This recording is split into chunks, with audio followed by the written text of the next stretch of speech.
Welcome to my channel where we explore fascinating topics ranging from ancient wisdom to modern theories, all with the aim of sparking curiosity and contemplation. Before we dive into today's content, I want to emphasize that the information presented in this video is for educational and entertainment purposes only. While we strive to provide accurate and well-researched insights, it is important to remember that the topics discussed here are often speculative and based on theories that may not be universally accepted. Furthermore, the views and opinions expressed in this video are my personal insight and do not necessarily reflect the views of any organizations mentioned or affiliated with this channel. We encourage viewers to conduct their own research and exercise critical thinking when engaging with the content presented here. Additionally, any references to religious or philosophical texts such as the Upanishads, Puranas, or Vedas are intended to explore themes and concepts within these texts and should not be interpreted as definitive interpretations or endorsements of any specific religious belief. Thank you for joining us on this journey of exploration and discovery. Now, let's dive into today's topic with an open mind and spirit of curiosity.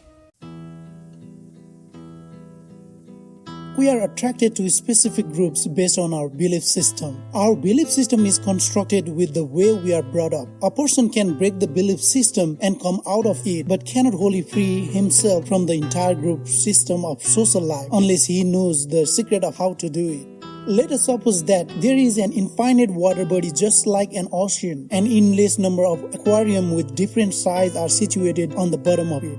For the fishes living in aquarium A, their entire world is not bigger than the size of the aquarium itself. Suppose each aquarium is infinitely large and can contain an infinite number of fishes. In this case, all fishes living in the aquarium share the same resources. If a fish from aquarium B manages to enter aquarium A, fish B will experience an entirely different world. The shapes of both aquariums may be different. So, assuming that fishes are intelligent and would recognize the difference, let's say that all aquariums are interconnected with tunnels and fishes can move around to several aquariums. Every time they get into a new aquarium, they experience a new world. Some world may be larger than others. If they live in the same aquarium for their entire life, they will end up believing that nothing exists outside these aquariums.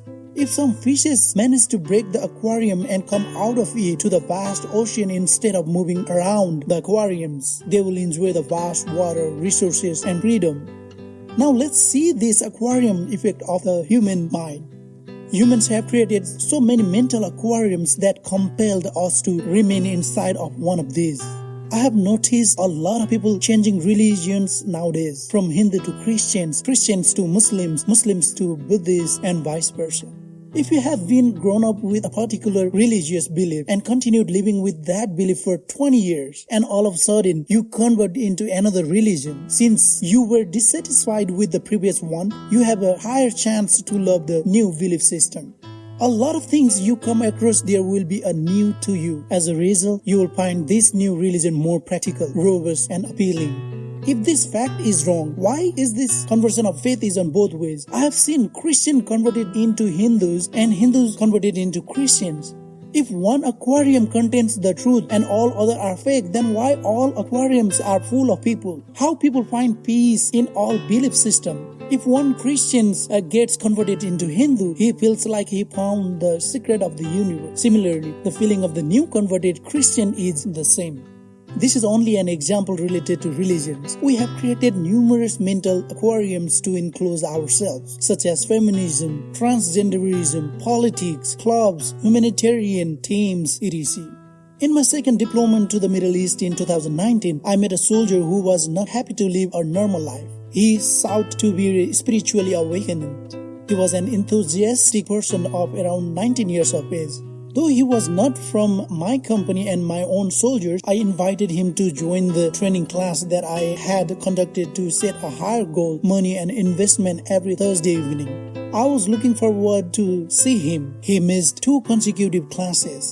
The next day when I met him, I asked for the reason for his absence. At first, he was not open to talking about it. When I motivated him to speak openly, he told me that he was getting into a non-religious social group and its preaching was also on the same day and same time. The other week, he told me that he was taking a Bible study class and he accepted that he was lying. Both weeks, he was in the preaching class of the group. He was a hardcore Christian before and he was dissatisfied with it. Therefore, he was trying to taste the taste of another group that has a different set of beliefs. That day, I explained this concept of the aquarium to him. By the way, I came up with this concept suddenly to make him see the better alternative for achieving peace and reaching out for the higher consciousness. We are highly imaginative creatures and we create numerous hallucinating worlds inside our minds. Our brain does not see the actual world as it is. It receives the reflected light from the object. An inverted image is created in our retina, and other parts send the signals in the form of electrochemical signals, which are delivered to the brain, and then we see things. So the reality is just an electrochemical signals going to the brain. Any impaired parts of our eyes and brain can transform the realities into illusions. These electrochemical signals can be triggered due to some reasons. As a result, a person may see things that are not in existence. Similarly, we have created our own world in our minds based on the information we were fed.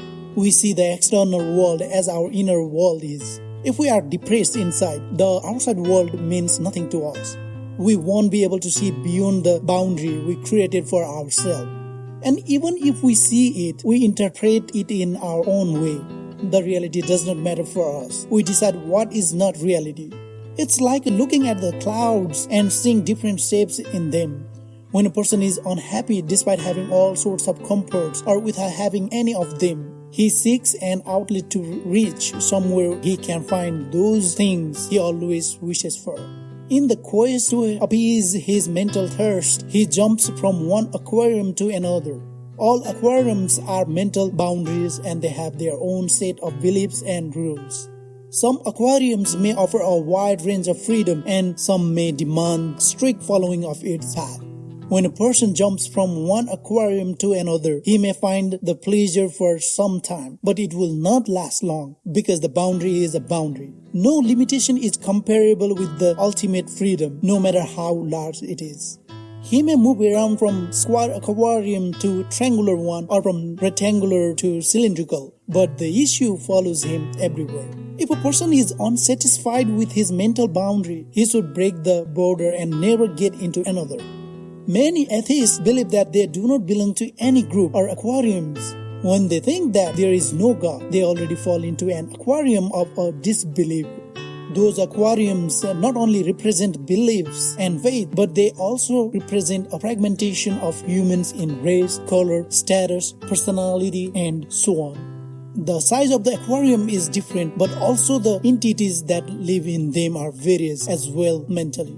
A person from A may not be welcome in B and vice versa easily. Like all ants living in the same colony have specific saints, all humans have a similar belief systems like each other.